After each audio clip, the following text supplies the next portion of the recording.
ఓం శ్రీమాత్రే నమః. Bird media ప్రేక్షకులకి నమస్కారం.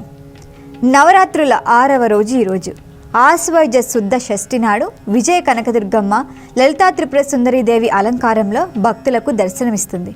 ఈ రోజున అమ్మవారు చిత్రవర్ణ చీరలో శోభాయమానంగా అలంకరించబడతారు. తన సౌందర్యంతో భక్తుల్ని కరుణా కటాక్షాలతో ఆశీర్వదిస్తారు. ప్రత్యేక నైవేద్యంగా పులిహోర, పెసర బూరెలు సమర్పించడం సంప్రదాయం.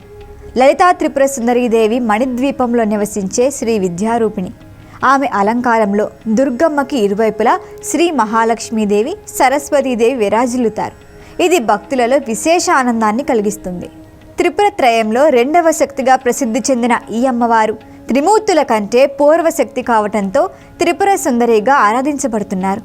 శ్రీచక్రాధిష్టాన శక్తిగా, పంచదశాక్షరి మంత్రాధిష్టాన దేవతగా పురాణాలు వర్ణిస్తాయి. భక్తులు ఆమెని పూజించడం ద్వారా ధనం, విద్య, శక్తి, ఐశ్వర్యం సమానంగా లభిస్తాయని విశ్వాసం ఉంది.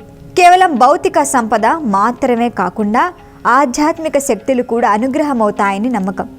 ఆది శంకరాచార్యులు శ్రీచక్రాన్ని ప్రతిష్ఠించే వరకు ఈ అమ్మవారిని ఉగ్రరూపమైన చండీగా ఆరాధించేవారు.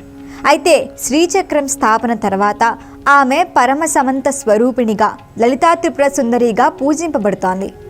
ఈ రోజున అమ్మవారి దర్శనం పొందిన భక్తులకి లోక సంపద, జ్ఞానం, శాంతి, మంగళం లభిస్తాయని పురాణాలు చెబుతున్నాయి.